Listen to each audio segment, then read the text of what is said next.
Next. Leah Powell writes, "Hey AMC, love the show and make it part of my day every day. I was just wondering if you could explain how Paul Blart Mall Cop gets a sequel over a movie like Tron Legacy. I know Tron didn't live up to expectations, but it was surely more entertaining than watching Kevin James riding a Segway. Thanks and keep up the good work." Money.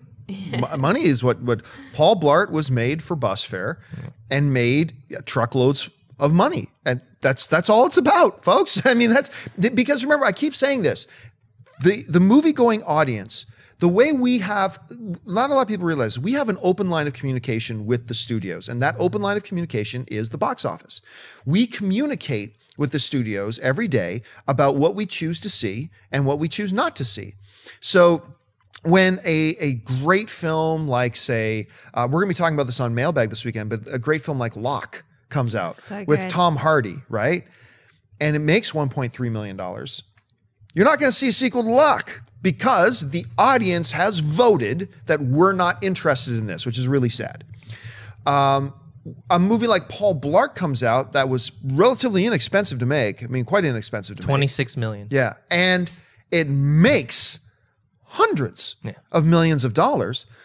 Whether we like it or not, that is the audience. That is the movie-going public saying and communicating to the studio, we like this. We're interested in stuff like this. We want to see this type of thing, which is also kind of sad. And so they're going to do and I would too. If I was a producer, I would make another Paul Blart Market, Segway, whatever the name of the movie is, Mall Cop 2. I would make it too, and so would you. Tron is a little bit of a different story. Tron cost a lot of money to make. Made money too. Not as much as they were hoping it was going to make. Actually, far less than what they were hoping it was going to make. But it made money.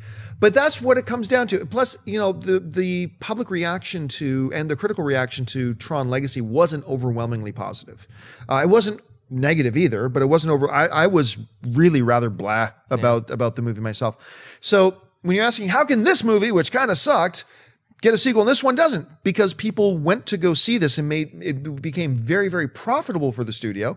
This one was not very, very profitable for the studio, and it kind of comes down to that. Dennis, do you see it any other way? No, I agree with you. It's about the money. $26 million to make, made 183 worldwide. Of course they're going to make it. I will say this, though.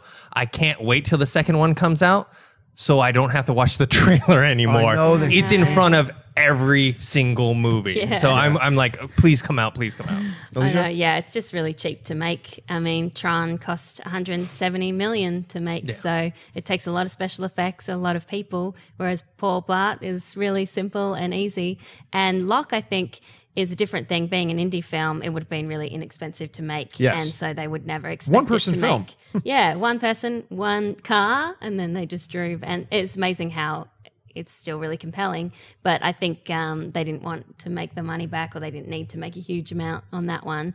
But Paul Blart just rakes in the cash. Kevin James. People love him. And what's that other Kevin James, Adam Sandler one that they did a sequel to? Is it Grown Ups? Grown Ups 2. Yeah. I mean, same thing with Grown Ups 2. Yeah. Why do they make a Grown Ups 2? Because the first Grown Ups made insane, sinful amounts of money. Exactly. So, I mean, I would have made a sequel too.